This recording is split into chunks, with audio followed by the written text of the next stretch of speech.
कल हमने एक बात कही थी कि हम एक श्लोक सुनाएंगे कि जगन्नाथ भगवान का दर्शन करने से सारे ग्रह जितने भी खराब हों, आज ही अपनी कुंडली दिखवाइए और उसमें पूछिए ज्योतिषी जी से कौन सा ग्रह हमारा खराब है, और उस ग्रह का हम आपको यहां पर एक निदान बता रहे हैं। उस अंग का जगन्नाथ जी का दर्शन करना नित्य, जरूरी नहीं जगन्नाथपुरी जाके ही करो, जगन्नाथ जी का चित्र सबके पास होगा, नहीं है तो गूगल से निकाल लो, कहीं से भी लाओ।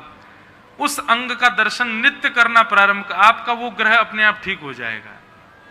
और एक बात सुनो, अकेले एक ग्रह को क्यों ठीक करो, सर्वांगीण अंग का दर्शन करो, सारे ग्रह अपने आप सम हो जाएंगे हमारे श्री जगन्नाथ जी का दर्शन करके।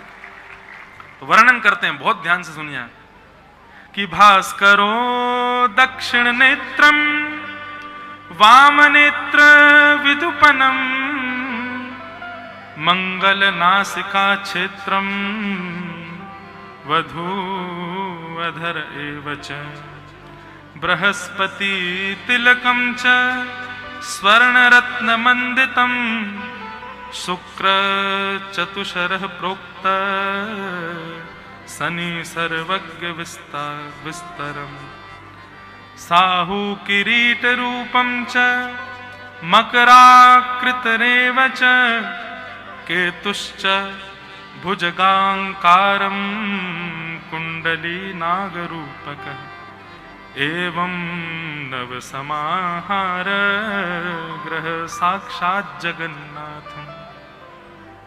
श्री जगन्नाथ जी के रूप में सारे ग्रह, अब ध्यान से सुनना। सूर्य, ये सूर्य जो है ये जगन्नाथ भगवान का वाम नेत्र, ये सूर्य है। चंद्र जो है, सूर्य जो है ये दाहिना नेत्र है, और चंद्रमा जो है ये वाम नेत्र है। तो जब आप दाहिना नेत्र दर्शन करते हैं श्री जगन्नाथ जी का, आपका सूर्य ग्रह सम हो जाता है, और वाम नेत्र का दर्शन करते हैं तो चंद्र ग्रह सम हो जाता है। फिर मंगल ग्रह कौन सा है, बोले नासिका। श्री जगन्नाथ जी की जो नासिका है वो मंगल ग्रह का द्योतक है। बुध भगवान का जो मुंह है, मतलब मुखमंडल, वो बुध का स्वरूप है श्री जगन्नाथ जी का। बृहस्पति यानी कि गुरु, वो महाप्रभु श्री जगन्नाथ जी का जो स्वर्ण तिलक है जिसमें हीरा मंडित होता है, वो भगवान का यहां स्वर्ण तिलक धारण करते हैं, उसमें बृहस्पति का निवास है, उससे बृहस्पति ग्रह शुद्ध हो जाता है। शुक्र,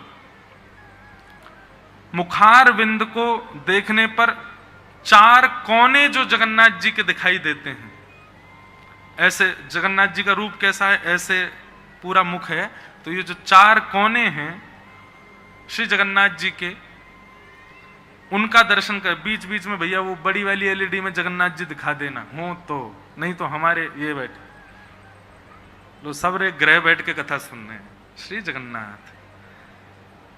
अब ये जो है, ये चार अंग जो हैं, ये चारों शुक्र के स्वरूप हैं। देखो आप विराजो, ये हमको वहीं के सेवायत ने प्रदान किए श्री जगन्नाथ जी। बोले इसके भाव से नित्य श्री जगन्नाथ जी आपकी कथा में रहेंगे, तो बहुत सुख मिलता है। श्री जगन्नाथ महाप्रभु कथा श्रवण करते हैं तो शुक्र यानी कि मुखमंडल के जो चारों कोने हैं उनका दर्शन करने से शुक्र ग्रह शुद्ध होता है। फिर मुखमंडल पर जो कालीमा है, जो कृष्ण वर्ण है श्री जगन्नाथ जी का, उस कृष्ण वर्ण का दर्शन करने से शनि की दशा खत्म हो जाती है।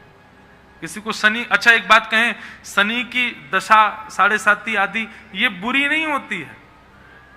शनि की साढ़े साती किसी की चल रही हो और उसका कर्म बुरा हो तो शनि बुरे होते हैं। यदि शनि की साढ़े साती आ जाए और व्यक्ति का कर्म शुद्ध हो तो शनि साढ़े साती बहुत ऊंचाई पे भी पहुंचा देती है। तो शनि किसी के यदि थोड़े गड़बड़ा रहे हों तो श्री जगन्नाथ जी के मुखमंडल पर कृष्ण वर्ण यानी कि काली, जो काला स्वरूप है जगन्नाथ जी का, उसका दर्शन करो।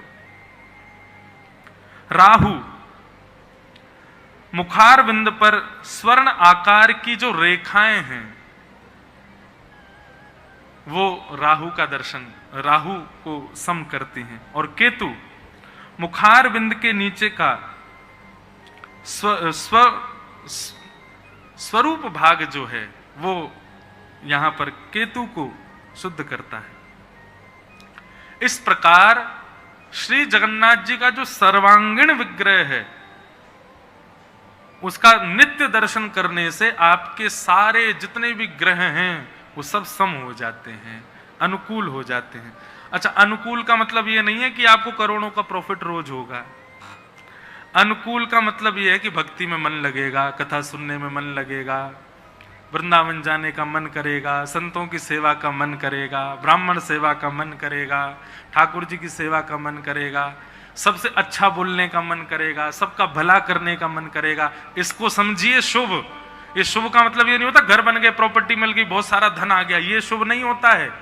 ये संसार के कर्मों से मिलने वाली, संसार में फंसने वाली रीति है। ये लोग बताओ कितने आज लोग उसको शुभ मानते हैं जो बहुत संपत्तिवान हो। संपत्तिवान शुभ नहीं होता है, भक्तिवान व्यक्ति शुभ होता है। श्री जगन्नाथ जी का नित्य दर्शन करने से आपके समस्त ग्रह आपको वैष्णव बनाएंगे, इसलिए जगन्नाथ जी का नित्य दर्शन करना है। तो ऐसे महाप्रभु जी को हमने कल कहा था, इसलिए हमने आज उस भाव को रखा।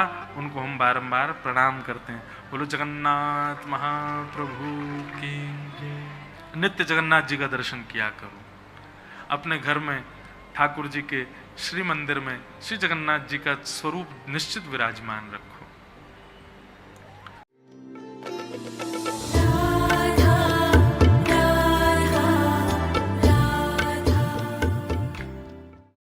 तो आइए और मेरे साथ प्रेम से कहिए राधे राधे।